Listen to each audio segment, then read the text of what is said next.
C'est Aurélie qui m'a contacté justement, qui était intéressée pour faire un documentaire sur mon histoire. Et puis donc je la remercie justement de m'avoir contacté parce que ça a été une belle collaboration, je pense.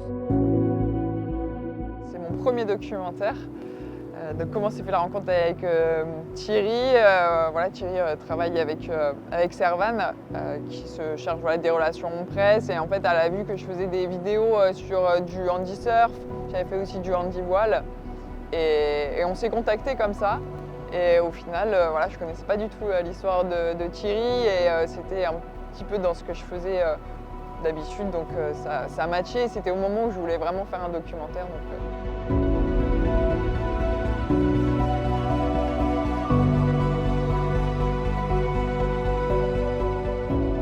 Créatif pour moi, ça a été vraiment de comprendre en fait d'où venait Thierry, ensuite son accident et qu'est-ce que ça a enclenché en fait chez lui, et de creuser la question de la résilience et du dépassement de soi. C'est que à partir d'un...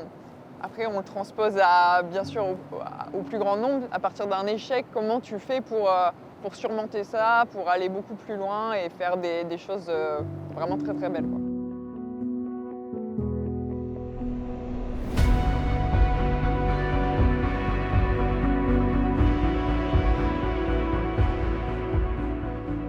Le documentaire dure 52 minutes. Il a été tourné dans les Landes au Pays Basque. Donc il y a des images de Hendaye, de Cabreton, d'Hossegor, etc.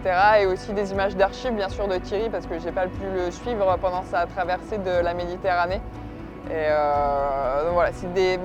ça mêle un peu tout ça, toute son histoire.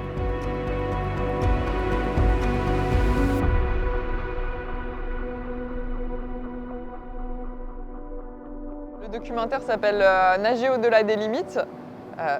Il dure 52 minutes et en gros c'est la résilience, le dépassement de soi, et comment d'un échec on arrive à surmonter ça, surmonter toutes les épreuves. C'est un documentaire qui est autoproduit. J'ai tout fait en fait, tourner, monter, mixer, etc. J'ai beaucoup aimé, il y a des passages émouvants, il y a des personnes qui me connaissent et qui parlent. Et pour moi, c'est une belle réussite et ça promet pour la suite pour Aurélie.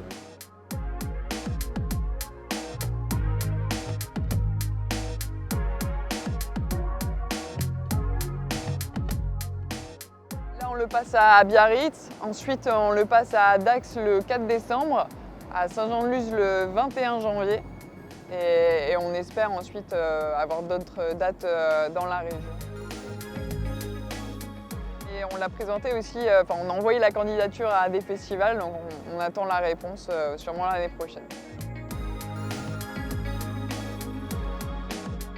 Un ami qui m'a suivi lors de ma traversée de la Méditerranée à la nage, qui m'a suivi en kayak, donc qui a suivi tout le périple. J'ai des personnes que j'ai rencontrées qui ont eu des problèmes de santé, qui, à mon contact, ont pu rebondir. Voilà, après, il y a un ami qui m'accompagne aussi pour mes séances de surf. Voilà, après, il y a un médecin qui intervient, mais ça, c'est Aurélie qui l'a contacté.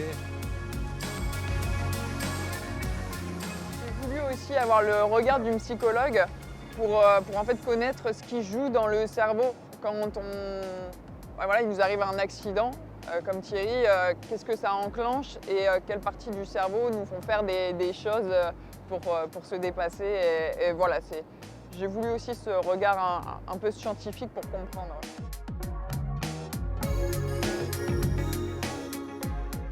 J'ai bien aimé les intervenants qui parlent de moi.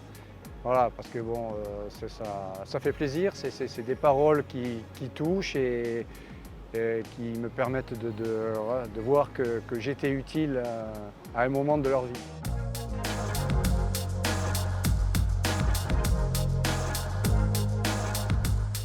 Je nage 3 fois par semaine, je m'entraîne pour des compétitions qui arrivent, des compétitions futures. Après, bon, ben, je fais des séances de dédicace de mes 2 livres. Là, j'ai terminé mon 3e livre et je suis en train de chercher une maison d'édition pour le produire. Et puis, voilà, je suis assez actif.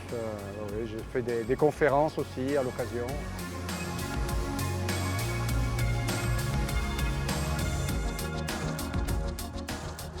Une petite série sur mon Insta où j'interviewe des sportifs et c'est aussi le même thème, c'est qu'est-ce qui les pousse à aller plus loin, à ceux qui font de l'ultra trail, ceux qui font des défis magnifiques, qu'est-ce qui les pousse à toujours repousser leurs limites et aller au-delà de la douleur, quoi.